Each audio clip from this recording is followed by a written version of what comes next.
அல்லேலூயா, அல்லேலூயா. எத்தனை சந்தோஷமாக இருக்குது இந்த காலை வேளையில். அல்லேலூயா.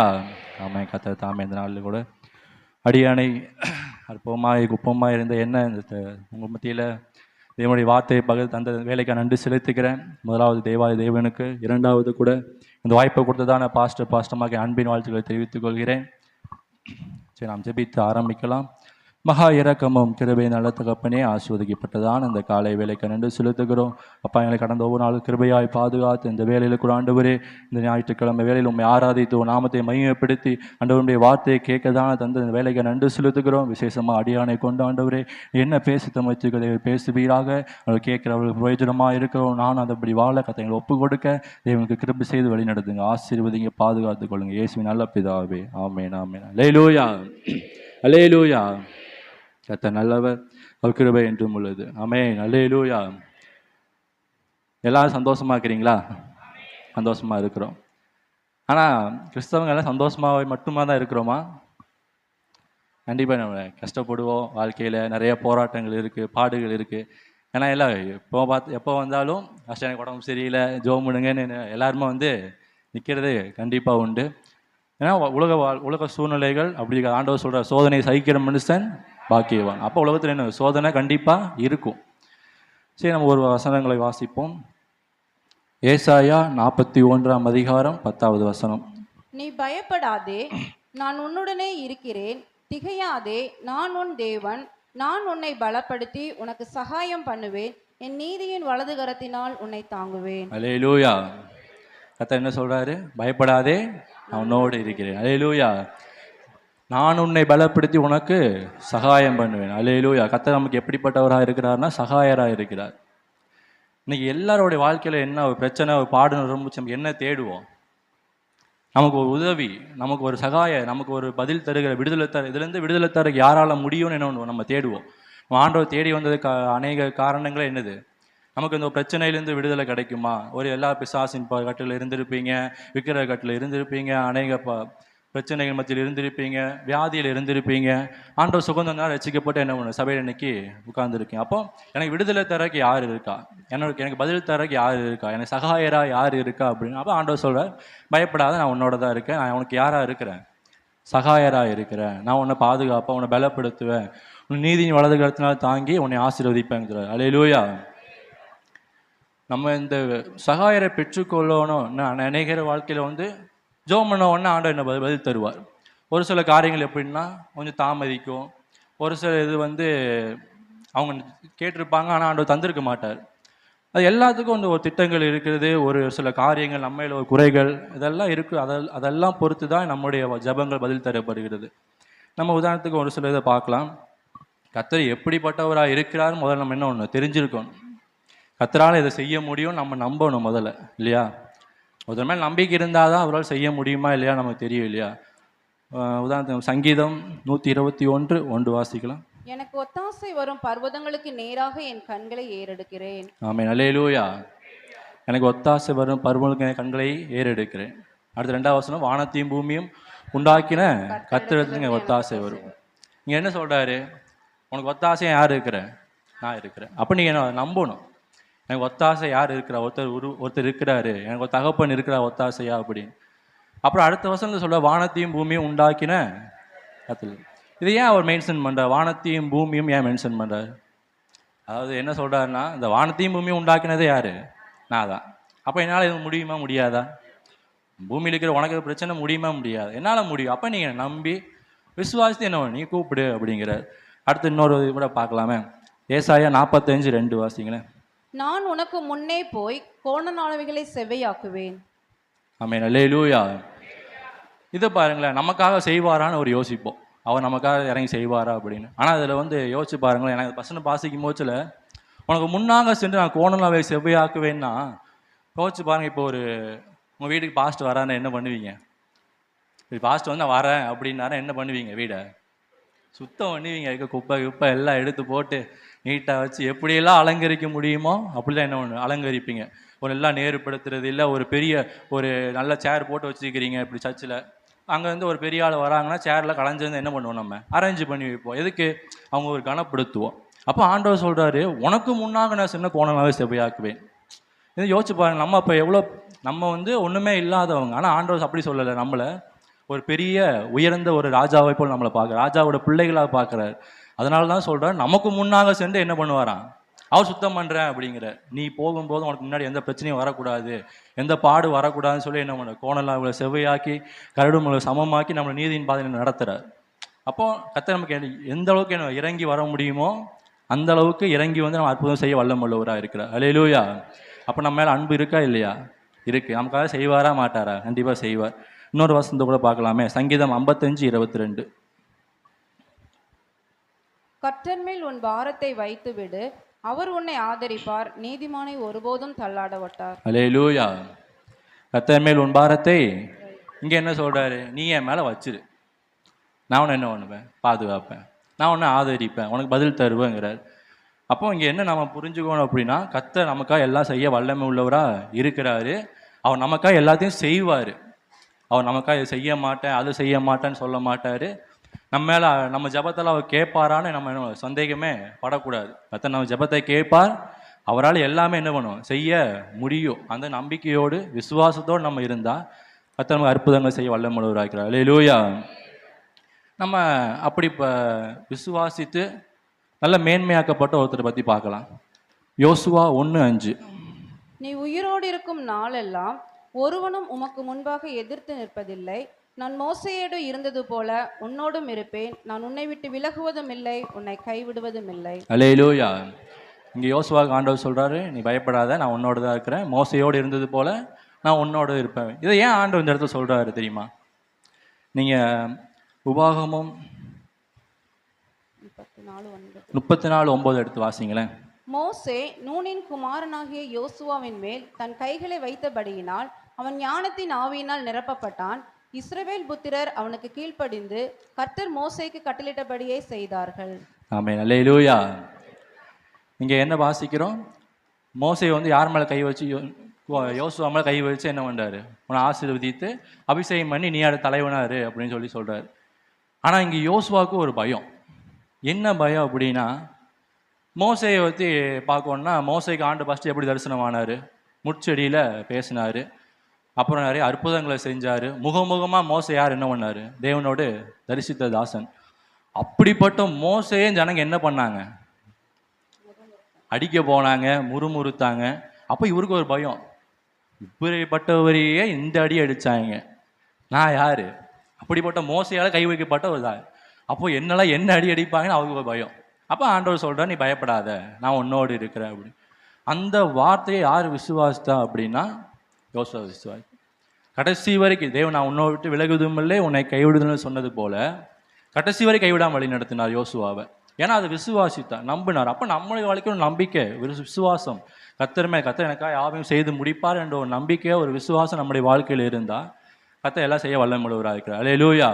ஏன்னா அன்னைக்கு யோசுவாவுக்கு வந்து ஆண்டவர் வார்த்தையை கொடுத்தார். இன்னைக்கு நமக்கும் ஆண்டவர் வார்த்தையை கொடுத்துருக்காரா இல்லையா?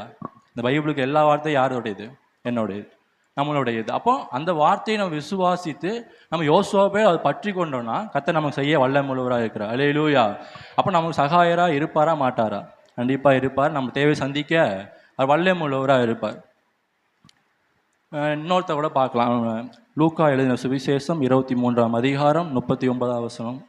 அன்றியும் சிலுவையில் அறையப்பட்டிருந்த குற்றவாளிகளில் ஒருவன், நீ கிறிஸ்துவானால் உன்னையும் எங்களையும் ரட்சித்துக்கொள் என்று அவரை இகழ்ந்தான். ஆமென். அல்லேலூயா. இங்கே எல்லாத்துக்கும் தெரிஞ்ச சப்ஜெக்ட் தான். எனக்கு ஏசப்பா பக்கத்தில் 2 கல்லர்களை தொங்க விடுறாங்க. ஒருத்தர் வந்து ஆண்டவர் என்ன பண்ணுறார், இகழ்றாரு. இன்னொருத்தர் வந்து என்ன பண்ணுறார், ஆண்டவரை நேசிக்க, ஆண்டவரே நீங்கள் என்னை ரட்சிங்க அப்படிங்கிறார். அப்போ இவருக்கு என்னன்னா, ஒரு அந்த இடத்துல நீங்கள் அந்த கல்லனை பார்க்கும்போது, அவர் கல்லனாக இருந்தாலும் தப்பு செஞ்சுருந்தாலும் அவருக்கு ஒரு நம்பிக்கை இருந்தது. என்னது, இவர் ஒரு தெய்வம், இவர் நம்பினா எனக்கு என்ன உண்டு, ரட்சிப்பு உண்டு, எனக்கு ஒரு விடுதலை உண்டு. இங்கே நான் வந்து சந்திக்கப்பட்டாலும் அவர் இங்கே சிலுவையில் வந்து என்னை இறக்கி விடுன்னு சொல்லலை. இன்னொரு காலம் என்ன சொன்னார், சிலுவையிலேருந்து என்னை இறக்கி விட முடிஞ்சா அப்படிம்பார். ஆனால் இந்த காலம் அப்படி சொல்லலை, எனக்கு பரலோக ராஜ்யத்தை என்ன பண்ணுங்க, நீங்கள் சேர்த்துக்கொள்ளுங்க. அப்போ அவருக்கு என்ன ஒரு நம்பிக்கை இருந்ததுன்னா, எனக்கு இங்கே நான் தப்பு செஞ்சதுக்கு வந்து இங்கே தண்டனை கிடைக்குது, ஆனால் நான் நரகத்துக்கு போகக்கூடாது, நான் எங்கே போகணும் அப்படின்னு ஒரு விசுவாசத்தோடு அவர் என்ன பண்ணுறாரு, கேட்குறாரு ஆண்டவர்கிட்ட. இதுக்கும் நல்லா புரிஞ்சுக்கோ, அவர் கல்லர், அவர் தப்பு செஞ்ச ஒரு பயங்கரமான தப்பு செஞ்சவங்க சிலுவையில் அறைவாங்க. அப்படிப்பட்ட தப்பு செஞ்சிருந்தாலும் அவரை நம்பி, ஆண்டவர் நம்பி என்ன பண்ணுறாரு, கேட்குறாரு. அப்போ ஆண்டவர் பதில் தந்தாரா இல்லையா? அவருக்கு பதில் தந்தா. அப்போ நம்பிக்கையோடு நீங்கள் விசுவாசத்தோடு நம்ம இந்த பாவம் செஞ்சுட்டோமே, ஆண்டவர் ஜெபத்தை கேட்பாரா? அப்படிலாம் யோசிக்க கூட. ஆண்டவர் என்ன ஜெபத்தை கேட்க வல்லமும், நீ கேட்பியான்னு அவர் என்ன ஆசைப்படுவார். அதனால் கர்த்தர் மேல் பாரத்தை வைத்து விடுன்னு ஏன் சொல்கிறாருன்னா, நீங்கள் என்னை நோக்கி கூப்பிடு, என்னை கேளுங்க, எனக்கு ஒத்தாசை வரும், பருவனுக்கு கண்களை ஏறிடுங்கன்னு ஏன் சொல்கிறாருன்னா, என்னை நோக்கி கூப்பிடு, என்னை கேளுன்னு ஆண்டவர் என்ன பண்ணுறாரு? ஆசைப்படுறாரு. அப்போ நம்ம என்ன பண்ணணும் அப்படின்னா, நம்பிக்கையோடு விசுவாசத்தோடு எனக்கு விடுதலை கொடுக்க முடியும், இந்த பாவமாக இருக்கலாம், எந்த ஒரு காரியத்தையும் ஆண்டவரால் விடுதலை கொடுக்க முடியும் நீ நம்பி ஆண்டவர்கிட்ட கேட்கும்போது கர்த்தர் பதில் தர வல்லமுள்ளவராக இருக்கிறார். அல்லேலூயா. நம்ம யோசேப்போட வாழ்க்கையை நீங்கள் பார்த்தீங்கன்னா, அவர் சகோதரர்களாம் என்ன பண்ணுறாரு? தள்ளப்படுறார். சொந்த சகோதரர் தள்ளப்பட்டு குடியிட விற்கப்பட்டு அடிமையாக கொண்டு போகப்படுறாரு. அவர் போர்த்திபா வீட்டில் போய் அங்கே ஒரு நல்ல ஒரு நிலைமையில் ஆண்டவர் வைக்கிறாரு. ஆண்டவர் நம்பி இருந்ததுனால என்ன, ஆண்டவர் கைவிடாமல் அவரோடு இருந்து அவர் கையிட்டு செய்கிற எல்லா வேலையும் ஒரு ஆசீர்வாதத்தை, ஒரு பெருக்கத்தை காண பண்ணுறாரு. ஆனால் அங்கேயும் ஒரு போராட்டம் வருது. அப்போ எங்கே போகிறாரு? சிறைக்கு போகிறாரு. அவர் சிறையிலிருந்தும் ஆண்டவர் என்ன பண்ணுறாரு? விடுதலை கொடுத்து நல்ல ஒரு தலைவராக மாற்றுறாரு இல்லையா? அவருக்கு வந்த பிரச்சனைகள் எவ்வளோ பெரிய பிரச்சனை, பயங்கரமாக. சொந்த சகோதரர்கள் தள்ளி விட்டாங்க. நம்பிக்கையாக உண்மையாக ஊழியம் செய்த இடத்துல கெட்ட பேர் கிடச்சிச்சு. கடைசியில் ஆண்டவர் தயவு கிடச்சி, அப்புறம் ஆண்டவர் சொப்பனம் கொடுத்த ராஜாவுக்கு சொப்பனம் கொடுத்ததுனால என்ன பண்ணார்? உயர்ந்த இடைக்கு போனார். ஆனால் அப்படிப்பட்ட யோசேப்பு வந்து யாரை நம்பி இருந்தாருன்னா, முழுமையாக தேவன் நம்பி இருந்தார். ஏன்னா நிறைய இடத்துல நீங்கள் பார்த்தீங்கன்னா, நான் தேவனுக்கு பிரியமில்லாத காரியத்தை செய்வது எப்படிம்பார். அப்போ அவர் என்ன தேவனோடு நடக்கிறவராய் காணப்பட்டார், தேவனுக்கு பிரியமானதை செய்கிறவர் காணப்பட்டார். ஆனால் அப்படிப்பட்ட யோசேப்போட வாழ்க்கையில் ஒரு பிரச்சனை இருந்துச்சு. ஒரு நிமிஷம் அவர் மனுஷன் நம்பினார். என்ன ஆச்சுன்னு நீங்களே பாருங்களேன். ஆதியாகமம் 40ஆம் அதிகாரம் 14வது வசனம். இதுதான் அதன் அர்த்தம் என்று சொன்னதும் அன்றி, நீ வாழ்வடைந்திருக்கும் போது என்னை நினைத்து என்மேல் தயவு வைத்து என் காரியத்தை பார்வோனுக்கு அறிவித்து இந்த இடத்தில் இருந்து என்னை விடுதலையாக்க வேண்டும். ஆமென். அல்லேலூயா. இங்கே சுயம்பாகி பானபாத்திரக்காரர் 2 பேர்த்து என்ன சிறையில் அடைக்கிறாங்க. 2 பேர்த்துக்கும் ஆண்டவர் சொப்பனத்தை கொடுக்குறார். அப்போ அந்த சொப்பனத்துக்கு அர்த்தத்தை யார் சொல்கிறாருன்னா, நம்ம யோசேப்பே சொல்லிடுறாரு. அப்போ யோசேப்பு சொன்னதுக்கப்புறம் யோசேப்பு சொல்கிறாரு அவர்கிட்ட போய், நீ என்ன பண்ணு, விடுதலையானவனு தயவு பண்ணி என்ன பண்ணு, என்ன ராஜாட்ட சொல்லி எப்படியாவது என்னை விடுதலை பண்ணிடு. அவருக்கு அந்த இடத்துல என்ன, நம்ம சரி செஞ்சுருக்கோம், நம்ம ஆண்ட உதவி செய்வார், நம்ம மனுஷனை கேட்டு பார்க்கலாம் அப்படின்னு என்ன பண்ணுறாரு? கேட்குறாரு. கேட்டுனா சும்மா கேட்டிருப்பாரா? ஒரு வாட்டி சொல்லி விட்டுருப்பான்னு நினைக்கிறீங்களா? அந்த ஒரே இடத்துல மட்டும் சொல்லியிருப்பாருன்னு நினைக்கிறீங்களா? என்னை கேட்டால் கண்டிப்பாக கிடையாது. சொல்லியிருப்பார். ஏகப்பட்ட இடத்துல அவர் 3 நாள் சொல்லியிருந்தா டைம். அந்த 3 நாள் என்ன பண்ணியிருப்பார்? வெளியே போனால் மறந்துடாத, வெளியே போனால் மறந்துடாத. கடைசி விடுதலையாக கொண்டு போயிருப்பாங்கல்ல, அப்பவும் கேட்டிருப்பாரு, மறந்துடாதையா, என்ன மறந்துடாத அப்படின்னு சொல்லியிருப்பாரா இல்லையா?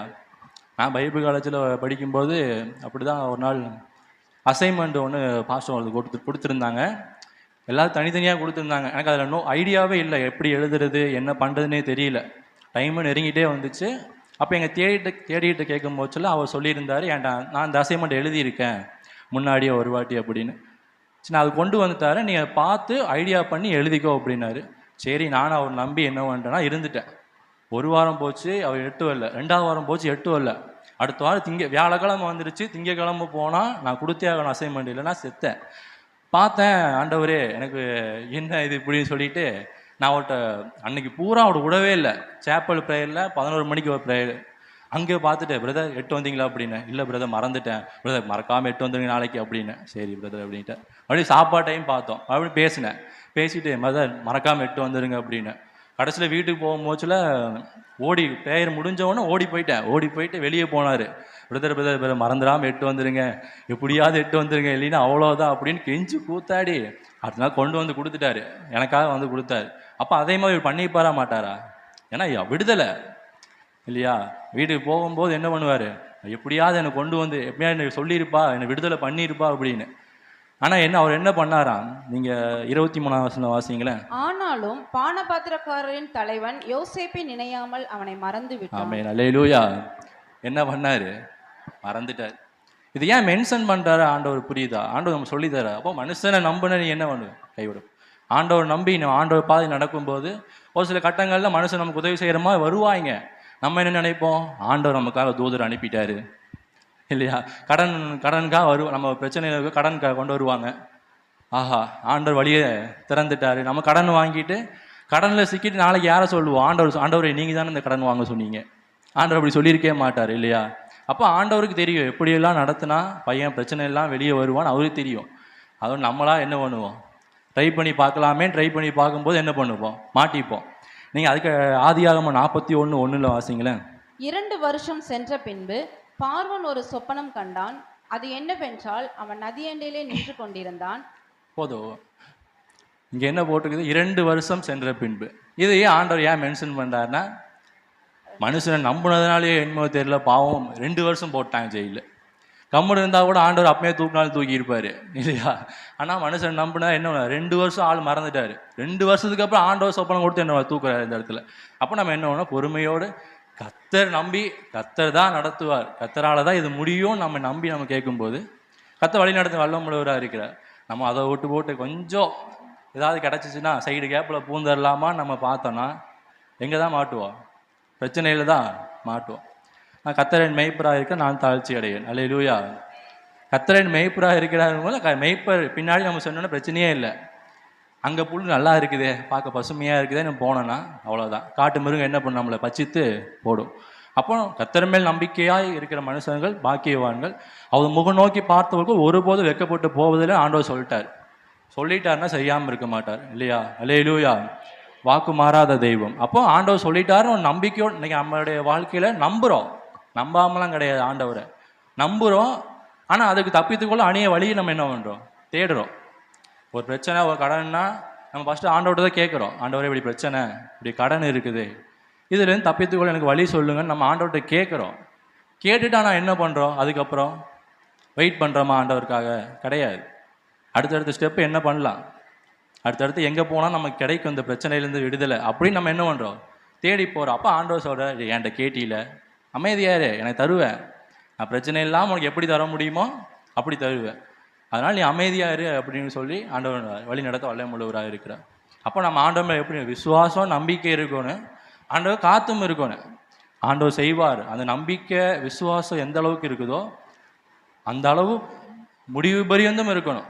சும்மா அந்த இடத்துல ஆண்டவர் தருவாருன்னு சொல்லிட்டு அடுத்தடுத்த வேலையை தேடி போனால் ஒன்றுமே செய்ய முடியாது ஆண்டவருக்கு. நீ ஏன்னா அடுத்தவன் நம்பி போயிட்ட. இப்போ நான் அவங்ககிட்ட ஒரு 10 ரூபா கேட்குறேன்னு வச்சுக்கோங்களேன். இப்போ ஒரு தினேசன்ட்ட 10 ரூபா கேட்குறேன் அப்படின்னா, அவள் எடுக்கிற கூட நான் போய் ஜான்சன்கிட்ட கேட்டால் அவர் தருவாரா? தரமாட்டார் இல்லையா? அப்போ நம்ம அவர் தருவாருன்னா கேட்டிருக்கோன்னா தர வரைக்கும் வெயிட் பண்ணணும், அவர் எடுக்கிற வரைக்கும் வெயிட் பண்ணணும். நம்ம அவசரத்துக்கு வேற ஆள்கிட்ட வாங்கினதுக்கப்புறம் அவர் தருவாரா? அவர் பாப்பா நீ வாங்கிட்டீல கட்டிக்கோ, நீ வாங்கிட்டீல கஷ்டப்படு அப்படின்னு ஆண்டவர் சொல்லி விட்டுருவார். அப்போ நம்ம என்ன பண்ண, ஆண்டவர் மேல் நம்பிக்கையோடு கர்த்தர் எனக்கு தருவார் நம்ம பொறுமையோடு இருக்கும்போது கர்த்தர் நம்ம விடுதலை தர வல்லமுள்ளவராக இருக்கிறார். அல்லேலூயா. சரி, அடுத்து இன்னொரு காரியம் என்னன்னா, நம்ம கர்த்தரோடு பேசுறவர்களாக இருக்க வேண்டும். கர்த்தரோடு பேசுறதுனா எப்படி? இப்போ நம்ம காரியம் செய்கிறோம் அப்படின்னா நம்ம வீட்டில் என்ன பண்ணுவோம், பேரண்ட்ஸ் நான் இப்போ ஏதாவது செய்கிறேன்னா எங்கள் அப்பா அம்மாட்ட இல்லை பாஸ்டர் அம்மாட்ட ஏதாவது சொல்லுவேன், இப்படி செய்ய போகிறேன் ஐடியா என்ன பண்ணுவோம், நம்ம கேட்போம். இங்கே அதான் ஆண்டவர் சொல்கிறாரு, நீ எதாவது செய்யும்போது என்ன பண்ணு, என்கிட்ட முதல்ல கேளு, இது செய்யட்டா வேணாமா, இது பண்ணால் இந்த பிரச்சனை வரும், ஆண்டவர் இதை வழி நடத்துங்க. நீங்கள் ஆண்டவர் கையில் ஒப்பு கொடுக்கும்போது ஆண்டவர் உங்களை வழி நடத்த வல்லமுள்ளவராக இருக்கிறார். அல்லேலூயா. நீங்கள் உதாரணத்துக்கு நம்ம தாவீதுடைய வாழ்க்கையை எடுத்துக்கலாம். 1 நாளாகமம் 14ஆம் அதிகாரம் 8வது வசனத்திலிருந்து 11வது வசனம் வரைக்கும் வாசிங்க. தாவீது சமஸ்த இஸ்ரவேலின் மேல் ராஜாவாக அபிஷேகம் பண்ணப்பட்டதை பெலிஸ்தர் கேள்விப்பட்ட போது பெலிஸ்தர் எல்லாரும் தாவீதை தேடும்படி வந்தார்கள். அதை தாவீது கேட்டபோது அவர்களுக்கு விரோதமாய் புறப்பட்டான். பெலிஸ்தர் வந்து ரெப்பாயும் பள்ளத்தாக்கிலே பரவி இருந்தார்கள். பெலிஸ்தருக்கு விரோதமாக போகலாமா, அவர்களை என் கையில் ஒப்பு கொடுப்பீரா என்று தாவீது தேவனை கேட்டபோது கர்த்தர் போ, அவர்களை உன் கையில் ஒப்பு கொடுப்பேன் என்றார். அவர்கள் பாகால் பிராசிமுக்கு வந்தபோது தாவீது அங்கே அவர்களை முறியடித்து, தண்ணீர்கள் உடைந்தோடுகிறது போல தேவன் என் கையினால் என் சத்துருக்களை உடைந்தோட பண்ணினார் என்றான். அது நிமித்தம் அந்த ஸ்தலத்திற்கு பாகால் பிராசிம் என்று பெயரிட்டார்கள். ஆமென். அல்லேலூயா. இங்கே தாவீது என்ன பண்ணுறாருன்னா, ஆண்டவர்கிட்ட பிரச்சனை வருது, ஒரு வந்த உடனே என்ன பண்ணுறாருன்னா உடனே யுத்தத்துக்கு போகல. இதுக்கு தாவீது சாதாரண ராஜா கிடையாது, நல்ல படைபலம் உள்ள ஒரு ராஜா தான். ஆனால் என்ன பண்ணுறாரு, இந்த இடத்துல போய் ஆண்டவர்கிட்ட கேட்குறாரு, ஆண்டவரே இப்படி பிரச்சனை வந்திருக்கு, எனக்கு வருமா யுத்தம் பண்ணுறாங்க, நான் போகலாமா வேணாமா அப்படிங்கிறாரு. ஆண்டவர் சொல்கிறார், நீ போ, உன் கையில் ஒப்பு கொடுப்பேன் அப்படிங்கிறார். இவர் என்ன பண்ணுறாரு, விசுவாசித்து போகிறாரு, ஜெயிக்கிறார். நீங்கள் அடுத்து அதே 1 நாளாகமம் 14ஆம் அதிகாரத்தில் 13லேருந்து 17 வரைக்கும் வாசிங்களேன். பெலிஸ்தர் மறுபடியும் வந்து அந்த பள்ளத்தாக்கிலே இறங்கினார்கள்.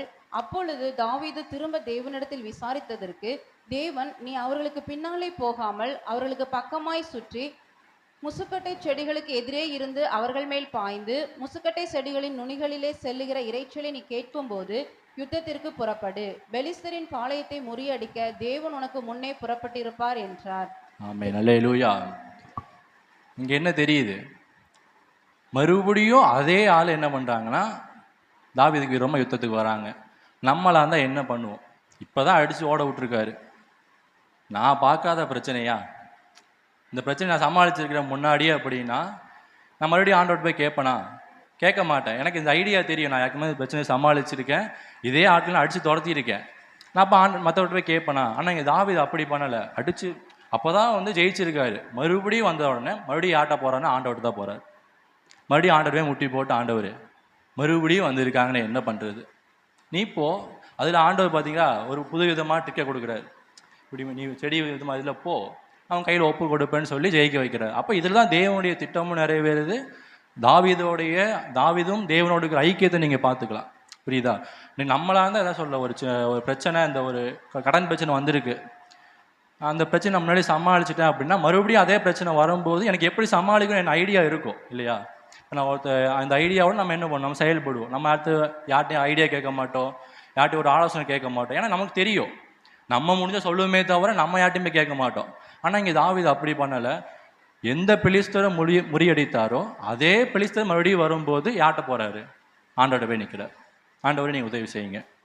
அப்போ ஆண்டவர் வந்து அதுலேயே ஒரு ஐடியா சொல்லி என்ன பண்ணுறார்? வழி நடத்த வளையம். அப்போ நம்முடைய வாழ்க்கையிலும் எப்படி இருக்கணும் அப்படின்னா, எந்த ஒரு காரியம் செய்யும்போது, எந்த ஒரு பிரச்சனை வரும்போது யார்கிட்ட நம்ம கேட்கும்? நல்லதோ கெட்டதோ யார்கிட்ட கேட்டுருவானு? ஆண்டவர்கிட்ட. ஆண்டவர் இப்படி ஒரு பண்ணலான்ட்டு இருக்கேன், பண்ண உங்களுக்கு சித்தமா, நீங்கள் எனக்கு ஒரு தரிசனம் கொடுங்க. நீங்கள் கேட்காம ஆண்டவர் வந்து பதில் தர மாட்டார். ஆண்டவர் எங்கெங்க பேசுகிறாரு? நீங்கள் வந்து ட்ரை பண்ணி பாருங்கள், சேலஞ்ச் வச்சு பாருங்கள். ஆண்டவர் எப்படி வந்து நீங்கள் ஒரு அடையாளத்தை காட்டுங்க அப்படின்னா கண்டிப்பாக என்ன ஒன்று ஒரு ஆண்டவர் காட்டுவார். இதையும் ஒன்று பார்த்தீங்களா இல்லையா? எத்தனை வாட்டி கேட்பாரு. நமக்கே எனக்கு ஒரு நிமிஷம் படிக்கும்போது என்னடா இத்தனை வாட்டி சந்தேகப்படுறாரு. ஏன்னா ஆண்டவர் அதில் அற்புதமாக செய்கிறாரு. அப்போ சந்தேகப்படுறாரு மனுஷன் யாரா அப்படின்னு நமக்கு இருந்துச்சு. ஆனால் ஆண்டவர் என்ன பொறுமையோடு ஒரு ஆதாரத்தை என்ன பண்ணுறாரு? கொடுக்குறாரு. அப்போ நமக்கும் தர வல்லம் உள்ளவராக இருக்கிறார். இதையோட இருந்த தேவன் நம்மளோடு இருக்கிறார். தாவீதோடு இருந்த தேவன் யாரு கூட இருக்கிறார்? நம்ம கூட இருக்கிறார். யார் மூலமாவது உனக்கு பதில் என்ன பண்ணுவார்? கண்டிப்பாக தருவார். அப்போ நம்ம என்ன பண்ணணும்? ஆண்டவர்கிட்ட கண்டிப்பாக கேட்டு ஆண்டவரோடு பேசுகிறவர்களாக நம்ம இருக்க வேண்டும். அதே இன்னொரு ராஜாவை பார்த்தீங்கன்னா ஆண்டவர்கிட்ட பேசவே மாட்டார். கடைசியெல்லாம் கை விட்டதுக்கு பிரச்சனை வரும்போது கடைசியில் ஆண்டவர்கிட்ட போவார். ஆண்டவர் என்ன பண்ணுவார்னா பதிலே தரமாட்டார். நீங்கள் தாவீதை பார்க்க பிரச்சனைக்கு மட்டும் ஆண்டவர்கிட்ட போகிற ஆள் கிடையாது. நல்லா ஒன்று அதையும் புரிஞ்சுக்கோங்க. பிரச்சனை பாடு வந்தால் மட்டும் முட்டி போட்டு இயேசுவே அப்படின்னா கஷ்டம்தான். நம்ம என்ன பண்ணணும்? தொடர்ந்து அவரோட பேசுகிறவர்களா, அவரோடு நடக்கிறவராக நம்ம இருக்க வேண்டும். நீங்கள் சவுலோட வாழ்க்கையை எடுத்து பார்த்தீங்கன்னா 1 சாமுவேல் 28ஆம் அதிகாரம் 5-6 வாசிங்க. சவுல் பெலிஸ்தரின் பாளையத்தை கண்டபோது பயந்தான், அவன் இருதயம் மிகவும் தத்தளித்து கொண்டிருந்தது. சவுல் கர்த்தரிடத்தில் விசாரிக்கும் போது கர்த்தர் அவனுக்கு சொப்பனங்களிலாவது ஊர்மினாவது தீர்க்க தரிசனங்களாவது மறு உத்தரவு அருளவில்லை. ஆமென், அல்லேலூயா. இங்கே அதே பிரச்சனை வந்து யாருக்கு வருது? சவுலுக்கு வருது. ஆனால் இங்கே அவருக்கு இருதயம் என்ன பண்ணுதா? நல்லா ஒன்று புரிஞ்சுக்கோங்க. தத்தளித்து கொண்டு என்ன பண்ணுறதுனே தெரியல. ஏன்னா யார் இறந்துட்டாரு? சாமுவேல் இங்கே இறந்துட்டார். நல்லா ஒன்று புரிஞ்சுக்கோங்க. நம்மால் யார் தெரியுமா? வெறும் சாமுவேலே நம்பி இருந்தவர். தேவனோடுக்கும் அவருக்கு காண்டக்டே கிடையாது. வந்து பாஸ்டர் மட்டும் தான் தெரியும். பாஸ்டர் தான் பதில் அவருக்கு. அந்த பாஸ்டர் போனதுக்கப்புறம் அவர் என்ன பண்ணுறதுன்னு என்ன பண்ணல தெரியல. அதுக்கப்புறம் ஆண்டவர்கிட்ட போகிறார், ஆண்டவரே அப்படின்னு. பதிலே என்ன பண்ணல, தரலை. அப்போ நம்மளுடைய வாழ்க்கையில் எப்படி? நம்ம தனிப்பட்ட வாழ்க்கையில் தேவனுக்கு நமக்கு ஒரு ஐக்கியம் என்ன பண்ணணும்? இருக்கணும். அவருக்கு நமக்கு ஒரு தொடர்பு இருக்கணும். நமக்கு ஊழியக்காரங்க நமக்காக விண்ணப்பம் பண்ணுவாங்க. ஆனால் ஊழியக்காரங்க ஜோம் பண்ணால் மட்டும் போதும், நம்ம ஜோம் பண்ண தேவையில்லை அப்படின்னா உங்கள் காரியம் என்ன பண்ணாது? நடக்கவே நடக்காது. ஒரு விடுதலையே பாருங்களேன். நாங்கள் பாஸ்ட் ஜோம் பண்ணால் ஒரு விடுதலை உண்டாகும். ஆனால் மறுபடியும் திரும்பி அது வரும். ஏன் அப்படின்னா நம்ம அதுக்காக பிரயாசப்படுறது கிடையாது. பாஸ்டமாக ஜோம் பண்ணும்போது அந்த இடத்துல வெளியே போயிடும். அதுக்கப்புறம் நம்ம பழையபடி இருக்கும்போது பிசாசு நம்ம உள்ளே வந்து அது கேம் விளையாட ஆரம்பிச்சிடும். அப்போ நம்முடைய வாழ்க்கையில் எப்படி இருக்கணும்னா நமக்கும் தேவனுக்கும் ஒரு தொடர்பு எப்போவுமே இருக்கணும். நம்ம தேவனோடு பேசுறவர்களாக இருக்க வேண்டும். அப்படி இருந்தால் தான் நம்முடைய ஜபங்கள், நம்முடைய விண்ணப்பங்கள் எல்லாம் பதில் உண்டாகும் இல்லையா? அல்லேலூயா. நம்ம சவுலை போல இருந்தால் நம்முடைய இருதயம் எப்படி இருக்கும்? கலங்கிக்கிட்டே தான் இருக்கும். எப்போ என்ன ஆகும்? நல்லா பார்த்துக்கீங்களா, பாவம் ஆண்டவர் பிரியமில்லாத ஒரு காரியத்தை செய்தீங்க அப்படின்னா எப்படி இருக்கும் இருதயம்? அதாவது ஆண்டவருக்குள்ளே இருக்கிற நமக்கு வந்து நம்ம ஆண்டவருக்குள்ளே டச் இல்லை அப்படின்னு நம்ம மனசு தோணுச்சுனாலே ஒரு பயம் வரும். என்ன எதோ ஆயிருமோ, வண்டியில் போக நிறைய யோசிப்பேன். ஏதாவது ஒரு ஒரு நாள் கொஞ்சம் இதாகனா கூட நமக்கு வந்து பயம் வரும். என்னடா எதோ ஆயிருமோ நம்முடைய வாழ்க்கை அப்படின்னு எதோ சிந்தனை கொண்டு போகும். அப்போ நம்ம இருதயத்தில் ஒரு கலக்கம் உண்டாகுது. ஆனால் நம்ம தேவனோடு நான் இருந்துன்னு வச்சுக்கோங்க, ஒரு நாள் கூட அந்த பயமோ கலக்கமோ எதுவுமே என்கிட்ட வராது. எதுனாலும் பார்த்துக்கலாம், ஆண்டவர் பார்த்துப்பாரு. அப்படி ஒரு விசுவாசம், ஒரு நம்பிக்கை இருக்கும். அப்போ நம்முடைய வாழ்க்கையிலையும் கர்த்தர் நம்மளோடு இருக்கார். நான் அவரோட ஐக்கியமாக இருக்கிறேன், கர்த்தர் பதில் தருவார்னு இருக்கும்போது நம்ம என்ன கவலையே பட தேவையில்லை. ஆண்டவர் செய்வார். அதை பார்த்து ஒன்று மட்டும் புரிஞ்சுக்கோங்க, நம்ம தேவனோட ஐக்கியமாக இருந்துட்டோம் அப்படின்னா எதை குறிச்சும் கவலைப்பட தேவையில்லை. எவ்வளோ பெரிய பிரச்சனை வரட்டும், எல்லாமே இழந்து போனால் கூட கவலையே பட மாட்டோம். யோபுவை பார்த்தீங்களா, அந்த ஒரு மனுஷன் எப்படி அத்தனை பிரச்சனையும் தாங்கினாரு? ஏன்னா அவர் தேவனோடு இருந்தார். அதனால தான் அவர் அழகாக சொல்கிறார், கர்த்தர் கொடுத்தார், கர்த்தர் எடுத்தார். கொடுக்கறது அவர் தான், எடுத்தது அவர் தான். அப்போ மறுபடியும் அவர் கொடுக்க தெரியும்னு யாருக்கு தெரியும்? யோபுக்கு தெரியும். அதனால தான் அவர் மறுதளிக்கிறத தவிர மிச்சப்படி அவர் பலத்தினால இல்லை. அப்போ நம்முடைய வாழ்க்கையில் நம்ம தேவனுக்கு பிரியமாக இருந்தோம், நம்ம தேவனோட ஐக்கியமாக இருந்தோம்னா எதை குறிச்சும் பயம் இருக்காது. செஞ்சிடலாம், பார்த்தரலாம், ஆண்டவர் கூட இருக்கிறார், வழி நடத்துவார், நம்பிக்கை இருக்கும். இப்போ முதலமைச்சரோட பையன் வந்து கவலைப்படுவாரா எதை குறிச்சாது? படமாட்டார் இல்லையா? ஏன்? அப்பா யாரு? முதலமைச்சர். பார்த்துப்பாரு. அதே தான் நம்முடைய வாழ்க்கை. நம்ம அப்பா யாரு? இந்த உலகத்தையே உண்டாக்குனவர். அப்போ எல்லாத்தையும் பார்த்துக்கொள்வாரா மாட்டாரா? அப்போ அந்த ஒரு நம்பிக்கை, ஒரு விசுவாசம் நமக்கு இருக்கும். அப்போ நம்முடைய வாழ்க்கையில் நம்ம எப்படி இருக்கணும்? தேவனுக்கு பிரியமாக நடந்தோம்னா எதை குறித்து பயம் இருக்காது, எதை குறித்து ஒரு கவலை இருக்காது. நம்ம கர்த்தருக்கு நம்ம ஒப்பு கொடுத்துட்டு நம்ம வாழ்க்கையை பார்த்து என்ன பண்ணலாம், போய்கிட்டே இருக்கு. நிறைய ஊழியக்காரங்களுடைய வாழ்க்கை நீங்கள் பார்த்தீங்கன்னா ஆரம்ப கட்டத்தில் அவ்வளோ கஷ்டப்பட்டுருப்பாங்க. நம்முடைய பாஸ்ட் மாதிரி சொல்லும் போதெல்லாம் அவ்வளோ கஷ்டப்பட்டு தான் வந்தோம் அப்படிம்பாங்க. அப்புறம் எப்படி சகிச்சாங்க, எப்படி வாழ்ந்தாங்கன்னு பார்க்கும்போது தேவனுக்கு பிரியமாக வேணும் இருந்தாங்க. அப்போ விசுவாசம் நம்பிக்கையில் அவங்க ஓடினாங்க. அதேபடி ஆண்டவர் என்ன பண்ணார்? ஆசீர்வதித்து வழி நடத்தினார். அப்போ நம்முடைய வாழ்க்கையில் நம்ம தேவனுக்கு பிரியமாக, நம்ம தேவனோடு நடக்கிறவர்களா, தேவனோடு பேசுகிறவர்களாக இருக்கும்போது கர்த்தர் நம்ம பதில் தர வல்லமையுள்ளவராக இருக்கிறார். அல்லேலூயா. அப்போ நம்ம எப்படி இருக்கணும்? தேவனோடு பேசுகிறவர்களாக இருக்கணும். சவுலை போல் நம்ம மற்றவங்களையும் நம்பிட்டு இருந்தோம் அப்படின்னா ஒரு நாள் என்ன பண்ணுவோம்? கைவிடப்படுவோம். அந்த நேரத்தில் யார் வந்தாலும் என்ன பண்ணாது, நமக்கு தலையில் நின்னா கூட என்ன பண்ணாது, ஒன்றும் கிடைக்காது. அப்போ நம்ம ஆண்டவருக்காக என்ன பண்ணணும்? காத்திருக்கணும். சரி, நிறைய பேர்த்துக்கு ஒரு டவுட்டு இருக்குது. நம்ம அப்படி நான் கரெக்டாக தான் இருக்கிறேன், நான் ஆண்டவர் நல்ல ஜபத்தில் தான் இருக்கிறேன், ஆனால் ஒரு சில என் காரியங்கள் வந்து என்ன பண்ணிக்க நடக்க மாட்டேங்குது அப்படின்னு ஒரு ஏக்கம் இருக்கும். நம்ம இன்னொரு இதுக்கு பார்க்கலாம். அன்னாள் 1 சாமுவேல் 1:5 வாசிங்களேன். அன்னாளை சிநேகித்தபடியினால் அவளுக்கு இரட்டிப்பான பங்கு கொடுப்பான், கர்த்தரோ அவள் கற்பத்தை அடைத்திருந்தார். ஆமென். அல்லேலூயா. நீங்க நல்லா ஒன்று புரிஞ்சுக்கோங்க, அன்னாளோட கர்ப்பத்தை அடைச்சது யாரு? கர்த்தர். ஏன் அடைச்சாருன்னு பார்க்கும்போது அங்கே வந்து அவ்வளோ கஷ்டப்படுறாங்க அன்னாள். தேவன் அவர் மேலே கோபமாக இல்லை, அதனால் அடைக்கலை. நல்லா ஒன்று புரிஞ்சுக்கோங்க, அன்னாள் வந்து கர்ப்பத்தை அடைச்சது காரணம் வந்து ஒரு நோக்கத்தோட. என்ன நோக்கம் அப்படின்னா 11 வாசிங்களேன். சேனைகளின் கர்த்தாவே, தேவரீர் உம்முடைய அடியாளின் சிறுமையை கண்ணோக்கி பார்த்து உம்முடைய அடியாளை மறவாமல் நினைத்தருளி உமது அடியானுக்கு ஒரு ஆண் பிள்ளையை கொடுத்தால் அவன் உயிரோடு இருக்கும் சகல நாளும் நான் அவனை கர்த்தருக்கு ஒப்பு கொடுப்பேன், அவன் தலையின் மேல் சவரகன் கத்தி படுவதில்லை என்று ஒரு பொருத்தனை பண்ணினாள். ஆமென். அல்லேலூயா. நல்லா ஒன்று புரிஞ்சுக்கோங்க, இப்போ என்ன பண்ணுறாங்க? பொருத்தனை பண்ணுறாங்க. யாரு கொடுக்குறாங்க? சாமுவேலை ஆண்டவர் கொடு. நார்மலாக குழந்தை பிறந்தா என்ன பண்ணியிருப்பாங்க? இப்போ கொடுத்துருப்பாங்களான்னா டவுட்டு தான். சரிங்களா? கொடுத்துருப்பாங்களா? கொடுத்துருக்க மாட்டாங்க. நார்மலாக குழந்தை பிறந்தா நல்லா வளர்த்து நல்லா சாப்பாடு கொடுத்து அனுப்பியிருப்பாங்க. ஆனால் இங்கே என்ன பிரச்சனை? இப்போ என்னென்னா, கற்பனை அடங்கிப்பட்ட உடனே ஆண்டோட ஜோமுன்றாங்க. அண்ணால் தன்னை ஒப்பு கொடுத்து தன் குழந்தைய என்ன பண்ணுறாங்க? ஊழியத்துக்கு கொடுத்தாரு ஆண்டவரே, குழந்தைய மட்டும் கொடுங்க அப்படிங்கிற. அப்போ இங்கே வந்து நீங்கள் ஒன்று கவனிக்கணும், தேவனுடைய திட்டத்தை நிறைவேற்றார். அப்போ நம்முடைய வாழ்க்கையில் ஆண்டவர் சில திட்டங்களை வச்சுருப்பார். நம்மளை வந்து இப்படி வைக்கணும்னு ஆசைப்பட்டிருப்பார் உயர்ந்த இடத்துல. ஆனால் நம்ம வந்து இப்படி யோசிச்சுருப்போம், ஏன் ஆண்டவர், ஏன் ஆண்டவர்? ஆண்டவர் சொல்லுவார், இரு, நான் உன்னை இப்படி வைக்கலான்னு ஆசைப்படுறேன், நீ என்ன இப்படி ஆசைப்படுற அப்படின்னு சொல்லி என்ன பண்ணுவார்? ஆண்டவர் சொல்லுவார். நல்லா புரிஞ்சுக்கோங்க, அன்னைக்கு கர்ப்பத்தை அடைச்சதுனால தனக்கு குழந்தைய ஒப்பு கொடுத்தால் அவருடைய பேர் எப்படிப்பட்ட பேராக இருந்துச்சு? சாமுவேல். ஒரு பெரிய தீர்க்கதரிசி இல்லையா? பைபிள்லேயே ஒரு பெரிய இந்நாள் வரைக்கும் நம்ம சாமுவேலை பற்றி பேசுகிறோம்னா என்ன காரணம்? பெரிய தீர்க்கதரிசி, நல்ல ஒரு ஆண்டு வல்லமையாக எடுத்துப்பாரு மகன். ஆனால் நார்மலாக பிறந்திருந்தா அவர் பேர் வந்திருக்குமானா தெரியாது இல்லையா? அப்போ கர்த்தர் ஒரு திட்டத்தை வச்சிருப்பார் நம்மளுடைய வாழ்க்கையில். நம்மளை வந்து உயர்ந்த இடத்துல வைக்கலான்னு ஆசைப்பட்டிருப்பார். நம்ம செய்கிற ஒரு காரியம் வந்து ஆண்டவருக்கு வந்து இல்லை இது தேவையில்லை, நம்ம பையனை வந்து நம்ம இதுக்கு மேலே ஆசீர்வதிக்கலாம்னு சொல்லி வச்சிருப்பார். அதனால் கொஞ்சம் தாமதங்கள் இருக்கலாம், கொஞ்சம் கண்ணீர்கள் வரலாம், நம்மளோட வாழ்க்கையில் கஷ்டங்கள் வரலாம். மற்ற 4 பேர் சொல்லுவாங்க, நீங்கள் போய் என்ன கண்டுட்டீங்க, நீ போய் என்ன ஆண்டவரை தேடி என்ன பெற்றுக்கொண்ட, அது மாதிரி நிறைய கேள்விகள் வரலாம், நம்மளை அவமானப்படுத்தலாம். ஆனால் அந்த அவமானங்கள் மத்தியிலே நம்ம ஆண்டவருக்காக சகித்து நம்ம ஆண்டவர்கிட்ட ஒப்பு கொடுத்து வாழும்போது என்ன பண்ணுவார் ஆண்டவர்? நம்ம பேரை பெருமைப்படுத்துவார். நல்லா புரிஞ்சுக்கோங்க, நம்முடைய பேர் எப்படிப்பட்ட உயர்ந்த பேரை வச்சிருப்பார். நல்ல ஒரு நம்மளுடைய மற்ற எந்தெந்த கண்கள் வந்து நம்மளை வந்து தூஷித்ததோ அந்த கண்கள் முன்னாடி கர்த்தர் என்ன பண்ண நம்மளை உயர்த்துவார். யோசிச்சு பாருங்க, அண்ணால் எப்படி இருந்திருப்பாங்க. சாமியோட பிள்ளை அம்மாங்கிறதுல எப்படி ஒரு கம்பீரம் ஒரு இருக்கும்ல, எவ்வளோ பெரிய ஒரு தீர்க்கதரிசி. அவன் என் பையன்ப்பா, அவர் சக்காலத்தில் என்ன பண்ணியிருப்பார், சொல்லியிருப்பாங்க. அண்ணால் என்னமோ கிண்டல்லாம் பண்ண பாத்தியா, ஆண்டவர் ஜெபத்தை கேட்டார் இல்லையா? அல்லேலூயா. ஆண்டவர் அப்படியும் செஞ்சார். ஒரு குழந்தை கேட்ட அண்ணாளுக்கு எத்தனை குழந்தைய கொடுத்தாரு? 6 குழந்தைய கொடுத்து ஆசீர்வதித்தார். அப்போ கர்த்தருக்கு தெரியும் இந்த நேரத்தில் இப்படி கொடுத்தா பையன் இப்படிலாம் இருப்பான். ஏன்னா அவர் ஆதியும் அந்தவுமானவர், அவருக்கு எல்லாமே தெரியும். நீ பிறந்ததுலேருந்து நம்ம இறக்குற வரைக்கும் எல்லாமே ஆண்டவர் தெரியும். பையன் இப்படிலாம் இருக்கிறான், இப்படி பிரச்சனைலாம் வரும், இப்படி பாடு வரும், இந்த பாதையில் நடத்தினா பையன் நல்லா இருப்பான்னு அவனுக்கு என்ன பண்ணும் ஆண்டவருக்கு தெரியும். அப்போ நம்ம ஆண்டவர்கிட்ட ஒப்பு கொடுத்து ஆண்டவரை வழி நடத்துவார் என்று விசுவாசத்தோடு நம்ம ஆண்டவருக்காக பொறுமையோடு காத்திருக்கும் போது கர்த்தர் நம்ம ஜெபத்தை கேட்டு பதில் தான் வல்ல முழுவராக்கிறார். அல்லேலூயா.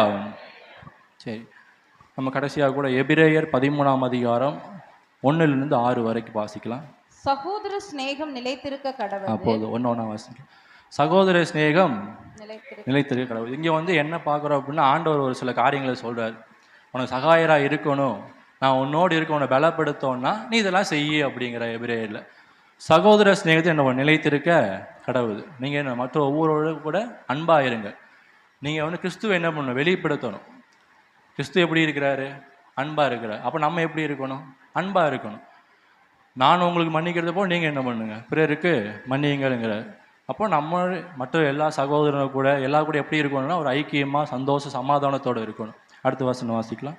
அந்நியரை உபசரிக்க மறவாதிருங்கள், அதனாலே சிலர் அறியாமல் தேவதூதரையும் உபசரித்தது உண்டு. ஆமென். அல்லேலூயா.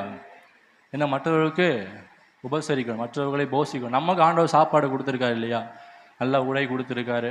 ஆனால் எத்தனையோ பேர் அதெல்லாம் இல்லாமல் இருக்காங்க. அப்போ அவங்க என்ன நல்லா போஷித்து அவர்களை என்ன ஒன்று வழி நடத்தணும். அடுத்த வசனம். கட்டப்பட்டிருக்கிறவர்களோட கூட நீங்களும் கட்டப்பட்டவர்கள் போல அவர்களை நினைத்து கொள்ளுங்கள். நீங்களும் சரீரத்தோடு இருக்கிறீர்கள் என்று அறிந்து தீங்கு அனுபவிக்கிறவர்களை நினைத்து கொள்ளுங்கள். ஆமென். அல்லேலூயா. என்ன சொல்ல விரும்புகிறார் ஆண்டவர்? ஜோம் பண்ணுங்க. நல்லா ஒன்று புரிஞ்சுக்கணும். நம்முடைய கட்டப்பட்டவர்களுக்கு என்ன பண்ணுங்க, ஜோம் பண்ணு. நான் நல்லா இருக்கிறேன், அதனால் எனக்கு என்ன பண்ணல கவலை இல்லைன்னு நினைக்காம நம்ம நல்லா இருக்கோம். நம்ம பக்கத்து வீட்டுக்காரன் எப்படி இருக்கிறாங்க, கஷ்டத்தில், கடன் பிரச்சனையில், பிசாசனுடைய பிடியில் இருக்கிற அவங்களுக்கு என்ன வரணும், ஒரு ரட்சிப்பு வரணும், விடுதலை வரக்கா நம்ம என்ன பண்ணணுமா, பிரயாசப்பட்டு அவங்களுக்காக ஜெபிக்கிறவர்களாக இருக்கணும். அவங்களுக்காக நம்ம வேண்டுதல் பண்ணுற. உலகத்தில் எத்தனையோ பேர் இன்னைக்கு எத்தனையோ மரணங்கள் வருது. நம்ம வந்து நியூஸ் பேப்பர் பார்க்குறோம் இல்லையா, ஐயோ அப்படின்ட்டு என்ன பண்ணுறோம், போகிறோம். ஆனால் அப்படி இருக்கக்கூடாது. ஆண்டவர் இத்தனை ஜனங்கள் நரகத்துக்கு போகுது, நான் நல்லா இருக்கிறேனே ஆண்டவர், அப்போ நான் அவங்களுக்கான திறப்பில் நிற்கிறேன். நம்ம ஆண்டவர் என்ன பண்ணணும், நம்ம கேட்கறவர்களாக இருக்க வேண்டும். அடுத்த வசனம் வாசிக்கலாம். விவாகம் யாவருக்குள்ளும் கனமுள்ளதாயும் விவாக மஞ்சம் அசூசைப்படாததாய் இருப்பதாக வேசிக்கல்லரையும் விபச்சாரக்காரரையும் தேவன் நியாயம் தீர்ப்பார். அடுத்த வசனம் வாசிக்கலாம். நீங்கள் பண ஆசை இல்லாதவர்களாய் நடந்து உங்களுக்கு இருக்கிறவைகள் போதும் என்று எண்ணுங்கள். நான் உன்னை விட்டு விலகுவதும் இல்லை, உன்னை கைவிடுவதும் இல்லை என்று அவர் சொல்லி இருக்கிறாரே. ஆமென். அல்லேலூயா. நான் உன்னை விலகுவதும் இல்லை, உன்னை கைவிடுதல் என்று சொல்லி இருக்கிறாரே. அப்போ நீங்கள் எதுக்காக வந்து பணத்துக்காக என்ன பண்ணுங்க, ஆசைப்பட. பண ஆசை, பணம் கண்டிப்பாக என்னது உலகத்தில் தேவையான பொருள். ஆனால் பண ஆசை அதுக்கு தேவையில்லை. பண ஆசைனா என்ன? பணம் எனக்கு வந்து ஆண்டவர் தேவை சந்திக்கிறார், என்னை போஷிக்கிறார், நான் சேர்த்து வைக்கிறேன், அதெல்லாம் தப்புங்க. நான் வீடு வாங்குறது, கார் வாங்குறது, அதெல்லாம் பண ஆசை கிடையாது. இன்னும் வேணும், இன்னும் சம்பாதிக்கணும், இன்னும் அப்படிங்கிற ஒரு ஆசை நமக்குள்ள என்ன பண்ணக்கூடாது, வரக்கூடாது. ஏன்னா நம்முடைய வாழ்க்கை வந்து ஒரு குறிப்பிட்ட காலம்தான். நம்ம இன்னும் பணம் சம்பாதிக்கணும்னு நினைக்காம இன்னும் ஆண்டவருக்காக வளரணும், இன்னும் ஆண்டவருடைய ராஜ்யத்தை, தெய்வனுடைய ராஜ்யத்தை கொண்டு வரணும், அந்த பிரயாசத்துக்காக நம்ம வாழுந்தா கர்த்தர் என்ன நம்மளை ஆசீர்வதிக்க வல்ல முழுவராக இருக்கிறார். நீங்கள் அப்படி வாழும்போது பாருங்களேன், ஆண்டவர் கைவிடவே மாட்டார். நம்ம இன்னும் கேட்டால் கூட கிடைக்காது. ஆனால் நம்ம ஆண்டவருக்காக ஊழியம் செய்யும்போது நமக்கு பணம் வங்கி வந்தால் வந்துக்கிட்டே இருக்கும். ஒரு நன்மையும் குறைவில்லாமல் ஆசீர்வதிச்சுட்டே இருப்பார். அப்போ நம்ம என்ன பண்ணணும் அப்படின்னா பண ஆசை இல்லாதவர்களாக இருக்க வேண்டும். அடுத்த வசனம் வாசிக்கலாம். அதனாலே நாம் தைரியம் கொண்டு கர்த்தர் எனக்கு சகாயர், நான் பயப்படேன், மனுஷன் எனக்கு என்ன செய்வான் என்று சொல்லலாமே. ஆமென். அல்லேலூயா. இப்போ என்ன எனக்கு என்ன ஒன்று, அதனாலே நான் தைரியம் கொண்டு, இதெல்லாம் செஞ்சால் எனக்கு என்ன வரும்? தைரியம். தேவன் என்னோடு இருக்கிறார், தேவனுக்காக நான் வாழ்கிறேன், தேவன் என்னை வழி நடத்துவார். சொன்னது போல தான் தாவீதுக்கு ஒரு தைரியம் இருந்துச்சு, தேவனுக்கு பதில் தருவார். ஏன்னா நான் தேவனோடு நடக்கிறேன், நான் தேவனுக்கு பிரியமாக வாழ்கிறேன். யோசேப்பும் அதே மாதிரி தான், தேவனுக்கு பிரியமாக நடக்கிறேன், தேவனுக்கு பிரியமாக வாழ்கிறேன், தேவன் என்னை விடுவிப்பார், என்னை மகிமைப்படுத்துவார்னு ஒரு விசுவாசம், ஒரு நம்பிக்கை அவர் வாழ்க்கை என்ன பண்ணுது இருந்துச்சு. அப்போ நம்முடைய வாழ்க்கை தான், தேவன் எனக்கு சகாயராக இருக்கிறார், நான் என்ன பண்ணுவேன்? கலங்க தேவையில்லை. என் இருதயம் என்ன பண்ணுது? தைரியம் கொண்டு நான் பயப்படேன், மனுஷன் எனக்கு என்ன செய்வான்னு நான் என்ன பண்ணுவேன்? தைரியமாக மற்ற மாதிரி சொல்லுவேன். ஏன்னா கர்த்தர் யார் என் கூட இருக்கிறார் இல்லையா? உலகத்தை உண்டாக்கின தகப்பன் என் கூட இருக்கிறார், சர்வ வல்லம் உள்ள தேவன் என் கூட இருக்கிறார். அதனால் நான் யார்ட்டையும் புலம்ப தேவையில்லை. யார் என்னை பார்த்து என்ன கேள்வி கேட்டாலும் நான் எப்படி இருப்பேன்? தைரியமாக இருப்பேன். ஏன்னா கர்த்தர் என்னோடு இருக்கிறார், எனக்கு பதில் தர வல்லமை உள்ளதாக இருக்கிறார். எனக்கு விசுவாசம், நம்பிக்கை, அவர் மேலே ஒரு அன்பு, அவரோடு நடக்கிற ஒரு ஐக்கியம் எனக்கு இருக்குது. அப்போ என்னை அவர் கைவிடாமல் வழி நடத்துவார். அவர் வாக்குகளில் தக்கத்தில் உண்மை உள்ளவர், என்னை வாக்குறுதி உண்மை உள்ளவராக இருந்து வழி நடத்துவார் என்ற நம்பிக்கை யாருக்கு இருக்கும்? நம்முடைய வாழ்க்கையில் இருக்கும். கடைசி ஒரு வசனத்தை மட்டும் பார்த்து முடிக்கலாம். சங்கீதம் 30:9-11 வசனம் வாசிங்க. சங்கீதம் 30:11. என் புலம்பலை ஆனந்த களிப்பாக மாற பண்ணினீர், என் மகிமை அமர்ந்திராமல் உம்மை கீர்த்தனம் பண்ணும்படியாக நீர் என் இரட்டை களைத்து போட்டு மகிழ்ச்சி எனும் கட்டினால் என்னை இடை கட்டினீர். ஆமென். அல்லேலூயா. சவுலோட இருதயம் எப்படி இருந்துச்சு?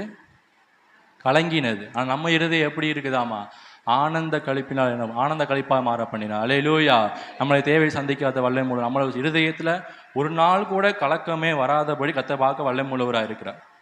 இப்போ நம்ம என்ன பண்ணணும்? ஆண்டவருக்கு பிரியமாக வாழணும், தம்மை ஒப்பு கொடுத்து ஆண்டவரோடு பேசுகிறவர்களாக, ஆண்டவரோடு நடக்கிறவர்களாக நம்ம காணப்படும் போது கர்த்தர் நம்மளை ஆசீர்வதித்து நம்மளை பெருக பண்ண வல்லை மூலவராக இருக்கிறார். ஆமென். அல்லேலூயா. அல்லேலூயா. கர்த்தர் நம்மளை சகாயராக இருக்கிறார், என் பலனாக இருக்கிறார். அப்போ எனக்கு உதவி செய்ய வல்ல முழுவராக இருக்கிறார்னு சொல்லி நம்ம என்ன தைரியத்தோடு, நம்ம பலத்தோடு, நம்ம ஜபத்தோடு நம்ம ஆண்டோடு இருப்போம். கர்த்தர் தாமே இந்த வார்த்தை கொண்டு உங்களே என்னை ஆசீர்வதிப்பாராக. ஆமென்.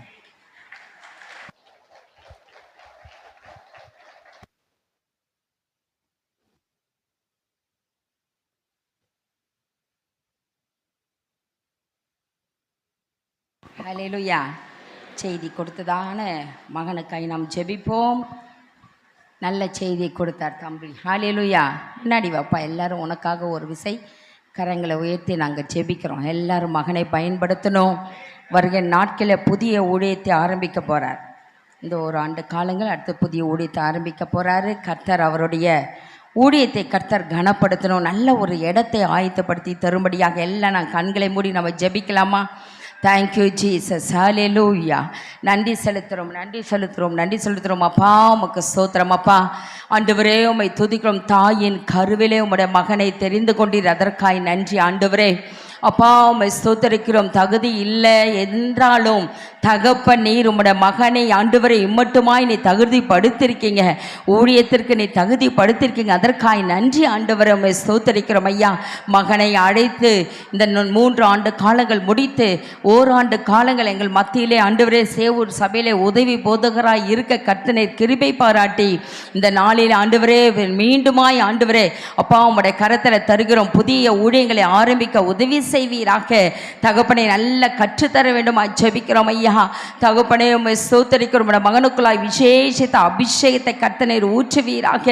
செய்தி கொடுத்த அந்த தாசனை கர்த்தனீர் மறைத்து வெளிப்படுவீராக. தகப்பனை அநேக ஆத்துமாக்களை பிரயோஜனப்படுத்துகிற மகனாய் காணப்பட கர்த்தர் உதவி செய்யுங்க. எல்லா ஆண்டவரே உம்மை ஸ்தோத்தரிக்கிறோம். புதிய இடத்தை தந்து அப்பா எந்த இடத்துல ஆரம்பிக்கணும் இன்னும் தெரியலப்பா, ஆனாலும் உம்முடைய மகனை கொண்டு நீர் ஒரு திட்டம் வைத்திருக்கீங்க. உம்முடைய மகனை கொண்டு நீர் செய்ய போகிற காரியம் மிகவும் பெரியதாய் இருக்கிறபடியால் உமக்கு நன்றி செலுத்துகிறோம். தகப்பனை மோசேயோடு இருந்தது போல உன்னோடு கூட இருக்கிறேன், திகையாதே, பயப்படாதே, நான் உன் தேவன், உனக்கு சகாயம் வர பண்ணி நீதியின் வலதுகரத்தினால் தாங்குவேன் என்று சொல்லி புதிய ஊழியத்தின் பாதையில் உம்முடைய மகனை கர்த்தனீர் வல்லமையாய் பயன்படுத்த வேண்டுமாய் ஜெபிக்கிறோம் ஐயா. அப்பா உமசு தன் பெற்றோருக்காய் உடன்பிறப்புகளுக்காய் நன்றி செலுத்துகிறோம். அழைத்த அழைப்பின் நோக்கத்தை கர்த்தனீர் நிறைவேற்ற வேண்டுமாய் ஜெபிக்கிறோம். எல்லா துதி இந்த நாள் செய்தி கொடுத்த மகனை கர்த்தர் ஆசீர்வதித்து ஆண்டவரே செய்தியை போல் அந்த மகனை பலப்படுத்தி திடப்படுத்தி சகாயம் வர பண்ண வேண்டுமாய் ஜெபிக்கிறோம். தொடர்ந்து உம்முடைய கரத்தில் தருகிறோம். இயேசுவின் மூலம் ஜெபிக்கிறோம் நல்ல பிதாவே. Amen amen. God bless you Praveen. கர்த்தர் இன்னும் உன் மூலமாக பெரிய பயங்கரமான காரியங்களை செய்வாராக. நம்ம எல்லாம் எழும்பி நின்று இந்த செய்திக்கு நேராக நம்மை அர்ப்பணிக்கலாமா? Thank you Jesus. ஹல்லேலூயா ஹல்லேலூயா ஹல்லேலூயா. எல்லாரும் எழும்பி நின்று இந்த செய்திக்கு நேராக நம்ம அர்ப்பணிக்கலாம். தேவ ஜனத்திற்கும் போராட்டம் உண்டு, எல்லாவற்றுக்கும் போராட்டம் உண்டு. ஆனால் அதிலே ஏன் நமக்கு போராட்டம்? போராட்டத்தின் மத்தியிலே நாம் என்ன செய்ய வேண்டும் என்று தெளிவாக இந்த நாளிலே மகன் மூலமாய் தேவன் நமக்கு வெளிப்படுத்தி இருக்கிறார். Thank you Jesus, thank you Jesus. Hallelujah hallelujah hallelujah hallelujah. நன்றி செலுத்துகிறோம், நன்றி செலுத்துகிறோம், நன்றி செலுத்துகிறோம் அப்பா, நன்றி செலுத்துகிறோம் ஐயா, நன்றி செலுத்துகிறோம் ஐயா. ஹல்லேலூயா. தேவ ஜனங்களுக்கு இக்கட்டு உண்டு, சோதனைகள் உண்டு. ஆண்டோட வார்த்தை சொல்லுகிறது, உலகத்திலே உபத்திரவம் உண்டு, திடன் கொள், நான் உலகத்தை ஜெயித்தேன். உலகத்தில் உபத்திரவம் உண்டு, திடன் கொள், நான் உலகத்தை ஜெயித்தேன். எல்லாருக்கும் பிரச்சனைகள் உண்டு, போராட்டங்கள் உண்டு. ஆனால் எதனால் எப்படி நம்ம அதை ஃபேஸ் பண்ணணுன்றத இந்த நாளில் தேவன் நம்மோடு கூட இடைப்பட்டான். முழு நம்பிக்கை கர்த்தரிடத்தில் வைக்கணும். சங்கீதம் 121 சொன்னது போல, எனக்கு ஒத்தாசை வரும் பர்வதங்களுக்கு நேராக என் கண்களை ஏறெடுக்கிறேன், வானத்தை பூமியும் உண்டாக்கின கர்த்தரிடத்திலிருந்து எனக்கு ஒத்தாசை வரும் என்று சொல்லப்படுகிறது. தாவீது நன்கு அறிந்திருந்தா, ஒத்தாசை இந்த உலகத்தில் இல்லை, மனுஷர்கிட்ட எனக்கு வராது, நான் ஆராதிக்கிறேன் தேவனிடத்திலிருந்து தான் எனக்கு ஒத்தாசை வரும். அவர் பரலோகத்தில் இருக்கிற தேவன், அவர் வானத்தை பூமிக்கு உண்டாக்கின கர்த்தர், அவர் எனக்காக எல்லாவையும் செய்து முடிக்கிறவர். அவர் நன்கு அறிந்திருந்தார். அந்த ஒத்தாசையை நோக்கி எப்பொழுதும் ஏறெடுத்து கொண்டே இருந்தார். Thank you Jesus. நம்முடைய ஆண்டவர் எவ்வளவு நல்ல தேவன். உனக்கு முன்னே போய் கோணலானவைகளை நேராக்குவேன்னு சொல்ற, கரடு முரடானவர்களை சமமாக்குவேன்னு சொல்ற. நீ பயப்படாதே, நான் உன்னோடு கூட இருக்கிறேன், திகையாதே, நான் உன் தேவன், நான் உனக்கு சகாயம் வர பண்ணி நீதியின் வலது கரத்தினால் தாங்குவேன் என்று சொல்லி அன்றாட தேவன் நம்மை ஆயத்தப்படுத்துறார். பயப்படாதே பயப்படாதே பயப்படாதே, நான் உன் கூட இருக்கிறேங்கிற. ஆனா நம்முடைய பாரத்தை எல்லாம் மீண்டும் நாமே சுமந்து கொண்டு இருக்கு. நம்முடைய பாரத்தை எல்லாம் கர்த்தர் மேல் வைத்து விட்டால் போதும், கர்த்தர் மேல் வைத்து விட்டா போதும். அவர் நம்மை ஆதரிக்கிற தேவனாய் இருக்கிறார். Thank you Jesus. கர்த்தர் மேல் நம்பிக்கையாயிரு, கர்த்தர் மேல் நம்பிக்கையாயிரு. அவரே காரியத்தை வாய்க்க பண்ணுவார். வேற யார் மேலும் மனுஷன் மேல் உங்க நம்பிக்கை வைக்காதீங்க. சாட்சி சொன்னது போல, மனுஷனை நம்புவது வேஸ்ட், அது வீண். மனுஷனை நம்புவதை பார்க்கலாம் கர்த்தர் பேரில் பிரியமாய் இருப்பதை நலம் என்று வேதம் சொல்லுகிறது. உறவுகளா இருக்கலாம், பெற்றோரா இருக்கலாம், உடன்பிறப்புகளா இருக்கலாம், நண்பர்களா இருக்கலாம், யாரா இருந்தாலும் சரி, உங்கள் நம்பிக்கை முற்றிலும் அவர்கள் மேல் வைத்து விடாது. தேவன் பேரில் நம்பிக்கை வைத்தா போதும். ஹல்லேலூயா. அவர் பேரில் விசுவாசமாய் இருந்தா போறோம். அவர் உன்னை மேன்மைப்படுத்துகிறவர், அவர் உன்னை ஆசீர்வதிக்கிறவர், அவர் உன்னை நடத்துகிறவர், அவர் உன்னை போஷிக்கிறவர். ஓ, எல்லா இக்கட்டுக்கும் விலக்கி உன்னை காக்கிற கர்த்தர். ஓ, தேங்க்யூ ஜீசஸ். அவர் பேரில் நம்பிக்கையாக இருக்கணும். நம்பிக்கையாய் இருப்பது மாத்திரமல்ல, அந்த நம்பிக்கையிலே பொறுமையாய் காத்திருக்கும், பொறுமையாய் காத்திருக்கணும். நம்ம இடத்துல பொறுமை தான் இல்லை. ஆண்டவரை நம்பி ஜெபிப்போம். ஜெபித்து விட்டு அடுத்த செகண்டு சொல்லி முடித்த உடனே உலகத்துக்கு நேராய் நம்முடைய திசையை திருப்பிடுவோம், வார்த்தையை பேசும். அவர்கள் மேல் நம்பிக்கை வைத்து போயிடுவோம். ஆண்டவர் சொல்றாரு, பொறுமையாயிரு. நெடுநாள் காத்திருத்தல் இருதயத்தை இளைக்க பண்ணும். விரும்பினது வரும்பொழுது அது ஜீவ விருட்சம் போல இருக்கும். நெடுநாளா காத்திருக்கீங்களா, பொறுமையா காத்திருக்கீங்களா, அந்த ஜீவ விருட்சத்தை நீங்கள் பெறுவீர்கள். அவசரப்படக்கூடாது, எதுலையுமே அவசரப்பட்டு போயிடக்கூடாது. அது அவசரப்படுவதனாலே அநேக இழப்புகளை நாம் சந்தித்திருண்டு. எத்தனை இழப்புகளை நம்ம சந்தித்திருக்கிறோம், யோசித்து பாருங்க. மனுஷனை நம்பி நம்பி போய் இழப்புகளை சந்தித்தது தான் அதிகம். அவசரப்பட்டு இழப்புகளை சந்தித்தது தான் அதிகம். பதறி பதறி போய் செய்ததெல்லாம் வாய்க்காமை போனது தான் அதிகம். Thank you Jesus. விசுவாசிக்கிறவன் பதறான் என்று சொல்லப்பட்டிருக்கிறது. விசுவாசிக்கிறவன் பதறான். தேவன் பேரில் விசுவாசம் வைத்த போதும் அவர் எனக்கு எல்லாவற்றையும் செய்து முடிக்க வல்லவர் என்பதிலே நாம் பொறுமையா இருந்தா போதும், நினைத்திருந்தா போதும், ஸ்திரப்பட்டிருந்தா போதும், தேவன் எல்லா காரியங்களையும் வாய்க்க பண்ணுகிற தேவனா இருக்கிறார். ஹல்லேலூயா. அடுத்தது பார்த்த தேவனோடு பேசணும், தேவனோடு ஐக்கியம் கொள்ளணும், ஒவ்வொரு நாளும் கர்த்தரோடு இடைப்படணும். அதுதான் பிள்ளைகளுக்கு சொல்லி தருவதுண்டு. அனுதினமும் காலை முதல் இரவு வரை நம்முடைய எல்லா காரியத்தை ஆண்டவரோடு பேசிக்கிட்டே செய்யுங்க. சமைக்கிறீங்களா, வேலைக்கு போகிறீங்களா, உங்களோடு நீங்கள் தனியாக இருக்கிற நேரங்கள்லாம் தேவனோடு இடைப்பட்டு கொண்டே இருங்க. முழங்கால் படியிட்டு ஜெபிக்க ஒரு சில நேரங்கள் தான் நமக்கு கிடைக்கும். ஆனால் மற்ற அநேக நேரங்கள், விழித்திருக்கிற நேரங்கள் அநேகம் உண்டு. ஆண்டவரோடு பேசிக்கிட்டே இருங்க, இடைப்பட்டுக்கிட்டே இருங்க. எல்லாவற்றிலுமே தெய்வ கரம் இருக்கும், எல்லாவற்றிலுமே தெய்வ ஆசீர்வாதம் இருக்கும். Thank you Jesus. நாம் பேசுவதை அவர் உற்று கேட்கிறார். அவர் நம்ம கவனித்து கொண்டே இருக்கிறார், நமக்கு உரையாடி கொண்டே இருக்கிறார். நீங்கள் வாய் திறந்து பேசுவீங்க, உங்கள் இருதயத்தில் அதுக்குரிய காரியங்களை எல்லாம் ஆண்டவர் நிலைப்படுத்துவார்.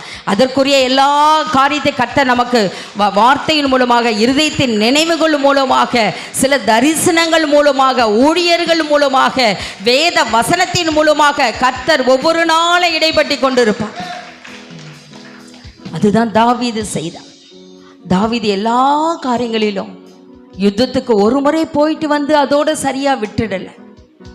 அதே இடத்துல யுத்தத்துக்கு போகும்போது மறுபடியும் ஆண்டவர் இடத்துல கேட்கிறார், நான் போலாமா, ஜெயிப்பேனா, நீங்க சொல்லுங்கன்றதை அவர் கேட்டுக்கொண்டே இருப்பார். வித்தியாசத்தை பார்த்தோம். சவுல் அப்படி அல்ல. சவுல் தேவனுடைய ஊழியக்காரனையே நம்பி இருந்தான், தேவனை சார்ந்து கொள்ளவில்லை, தேவதாசனை தான் சார்ந்து கொண்டிருந்தார், தீர்க்கதரிசியை சார்ந்து கொண்டிருந்தார் சவுல். ஆனால் தாவீதோ தேவாதி தேவன், வானத்தையும் பூமியும் உண்டாக்கின கர்த்தர், வானத்துக்கும் பூமியிலும் சகல அதிகாரமுள்ள தேவனிடத்தில் எல்லாவற்றையும் கேட்டுக்கொண்டு அழகாய் நேர்த்தியான நல்ல ஒரு ராஜாவாக, நல்ல ஒரு தலைவனாக இருந்து அவர் செயல்பட்டதை நாம் பார்த்தோம். அருமையான தேவனுடைய செலமே, உங்களுடைய பேச்சுகள் எந்த இடத்துல இருக்கு, யாரோடு இருக்கு, யாரோடு நீங்கள் ஐக்கியப்பட்டிருக்கீங்க, சிந்தித்து பாருங்கள். என் வார்த்தைகள் எல்லாம் என் நண்பரோடு இருக்கா, அதிகமாய் நான் நண்பர்களோடு பேசுகிறேன், அல்லது கணவன் மனைவியோடு பேசிக்கொண்டே என்னுடைய வாழ்க்கையை முடித்து கொண்டு இருக்கிறேனா? நீங்கள் பேசுவது தேவனோடு இருக்கணும், உங்கள் ஐக்கியம் கர்த்தரோடு இருக்கணும். முதல்ல தேவனோடு ஐக்கியம் கொள்ளுங்க, அப்புறம் நீங்கள் உங்கள் துணையை, தேவன் தந்த துணைகளோடு ஐக்கியம் கொள்ளலாம். ஆண்டவரே, இனி என் வாழ்க்கை எல்லாவற்றிலுமே உம்மோடு நான் அதிகமாய் ஐக்கியப்படுற ஆண்டவரே ஒப்பு கொடுங்க. கர்த்தர் அவருடைய திட்டத்தை உங்கள் மூலமாய் நிறைவேற்ற வல்லவராயிருக்கிறார். Thank you Jesus. Hallelujah, hallelujah. கர்த்தர் மேல் நம்பிக்கையாக இருக்கணும், அவர் மேல் விசுவாசமாக இருக்கணும், அவரோடு பேசணும், அவரோடு ஐக்கியம் கொள்ளணும். அன்னாளை குறித்து பார்த்தோம். ஏன்னா ஆண்டவர் கேட்ட உடனே கொடுத்துடலை, காலங்கள் சென்றது, பொறுமையோடு காத்திருந்தாள், அதற்கென்று ஒரு நாள் வைத்திருந்தாள். அதினதின் காலத்தில் எல்லாவற்றையும் நேர்த்தியாய் செய்கிற தகப்பன் நம்முடைய தகப்பன். எல்லாவற்றையும் அவர் செய்து முடிக்க வல்லவராக. அவருக்கென்று உங்களை உருவாக்கினது, தாயின் கருவில உங்களை தெரிந்து கொண்டதுக்கு ஒரு நோக்கம் உண்டு, திட்டம் உண்டு. அந்த திட்டம் வருவரை பொறுமையோடு காத்திருங்க. ஏனென்றால் தேவ திட்டம் உங்கள் மூலமாய் நிறைவேற்றப்படணும்.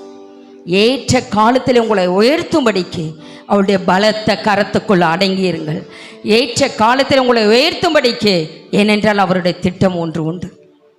இந்த காலத்தில் பிள்ளைகளை பார்க்கிறோம், பெற்றோர் பயங்கர கற்பனை பண்ணி கொண்டு இருப்பாங்க பிள்ளைகளுடைய எதிர்காலத்தை குறித்து. பிள்ளைகள் தாறுமாறாக சென்று தன்னுடைய கவனலான வழிகளை தேடிக்கொண்டு அவர்கள் அப்படியே வீணாய் போவதை நம்ம பார்க்கிறோம். அருமையான வாலிப பிள்ளைகளை, வாலிப தம்பிமார்களே, தெய்வ திட்டத்துக்கு உங்களை ஒப்புக்கொடுங்க. தேவன் உங்களை குறித்த நோக்கம் உண்டு, அழைத்த அழைப்பை தேவன் நிறைவேற்றுவார். பொறுமையுடன் இருக்கணும். அன்னால் ஒன்று கேட்டால் 6 குழந்தைகளை கொடுத்து தேவன் மகளை ஆசீர்வதித்தார். 6 பிள்ளைகளை கொடுத்தார். ஒன்று தான் கேட்டாள் மகள், அன்னாள் ஒன்று தான் கேட்டாள், ஆனால் அதிகமாய் கொடுத்து அந்த அன்னாளை மகிழ்வித்த கர்த்தர். ஓ, கேட்ட உங்களுக்கு, வாய் விட்டு கேட்ட உங்களையும் கர்த்தர் ஆசீர்வதிக்க வல்லமுள்ளவராய் இருக்கிறார். அவருடைய திட்டம் நிறைவேறும் வரை காத்திருந்தா போதும். உங்கள் இருதயம் ஆனந்த களிப்புள்ளதாய் மாற்றும். உங்கள் இருதயம் ஆனந்த களிப்புள்ளதாய் மாற பண்ணுவார். Hallelujah. Thank you Jesus, thank you Jesus. உங்கள் இருதயம் அதிசயப்பட்டு பூரிக்க பண்ணுவா. Thank you Jesus. பிள்ளைகளை குறித்து யோசிக்கிறீங்களா? ஆண்டவர்கிட்ட பாரப்பட்டு ஜெபிங்க. ஆண்டவரே, என் குழந்தை இது நீர் எனக்கு கொடுத்த பிள்ளைகள், நான் அல்ல அப்பா. அங்க பிள்ளைகள் மூலமாய் நீர் இடைப்படுவீராக. நீங்க உங்க செயலில் வளைந்து கொள்வீராக. நீர் எங்க பிள்ளைகளை நீர் எடுத்துக்கொள்ளு ஆண்டவரை பயன்படுத்துவீராக. அப்பா, நாங்கள் பெற்று எடுத்தோம், வளர்க்கிறோம் ஐயா. ஆனாலும் உங்க கரத்துல நாங்கள் தந்திருக்கிறோம் ராஜா. எப்படி சாமுவேலை ஒரு தீர்க்கதரிசியாக அப்பா நீர் உயர்த்தி தேசங்களுக்கு ஆசீர்வாதமாய் வைத்தீரோ, அது போல எங்கள் பிள்ளைகள் எல்லாம், எங்கள் சபையில் இருக்கிற அனைத்து குழந்தைகளும் உடைய கரத்தில் தருகிறோம் அப்பா. எல்லா பிள்ளைகளும் உங்களுடைய திட்டத்தின்படி அந்த பெற்றோருக்கு கொடுத்திருக்கீங்க. எங்கள் சண்டே கிளாஸ் பிள்ளைகளை உங்கள் பெற்றோருக்கு கொடுத்திருக்கீங்க. அவருடைய எதிர்காலம் ஆசீர்வதிக்கப்பட்டு இருக்கட்டும். அவர்களை உங்கள் சித்தத்துக்கு ஒப்பு கொடுக்கிறோம். உங்கள் திட்டம் மாத்திரம் நிறைவேற்றப்படட்டும். உலக ஆலோசனைக்கு கீழ்ப்படிந்து விடாதபடிக்கு தெய்வீக ஆலோசனை பெற்று எங்கள் பிள்ளைகள் வளர உதவி செய்வீராக. எங்கள் பெற்றோர்கள் வளர உதவி செய்வீராக. எங்கள் முதியோர்கள் வளர உதவி செய்வீராக. தொடர்ந்து நீரே பொறுப்பெடுத்துக் கொள்வீராக ராஜா. இந்த உலகத்தில் உபத்திரவம் உண்டு. எங்களுக்கு கொடுத்திருக்கிற வார்த்தை திடன் கொள், நான் உலகத்தை ஜெயித்தேன். என் தேவனாகிய கர்த்தர் நீர் உலகத்தை ஜெயித்திருக்கீங்க.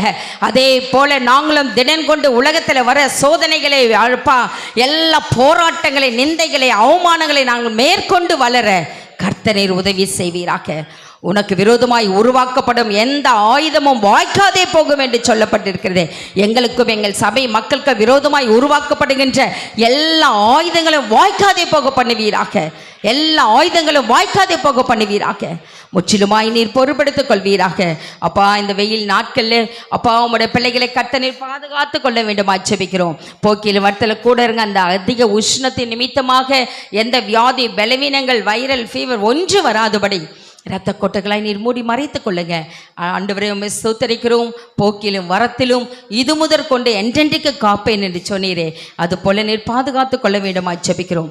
எல்லா ஆக்சிடென்ட் ஆவிகளுக்கும் திடீர் மரணங்களுக்கும் தப்புவிப்பீராக. விசேஷமாக இந்த நாளிலே செய்தி கொடுத்த மகனை கர்த்தர் நீர் ஆசீர்வதித்து உயர்த்துவீராக ராஜா. இன்னும் அநேக வாலிபலருக்கு ஆசீர்வாதமாய் கர்த்தர் நீர் பயன்படுத்துவீராக. எதிர்கால நன்மைகளை அதன் காலத்தில் நேர்த்தியாய் செய்தள்ள வேண்டுமா ஜெபிக்கிறோம். அதே போல கர்த்தாவே, ஊழியம் செய்த சென்றிருக்கதானே ஆண்டவரே பாஸ்டர் சுரேஷ்காய் ஜெபிக்கிறேன். உங்களுடைய தாசனை கர்த்தர் நீர் வளமையாக பயன்படுத்துங்க. அந்த பகுதியிலே ஆண்டவரை கொண்டு செல்றதுக்கு ஒரு நோக்கம் உண்டு.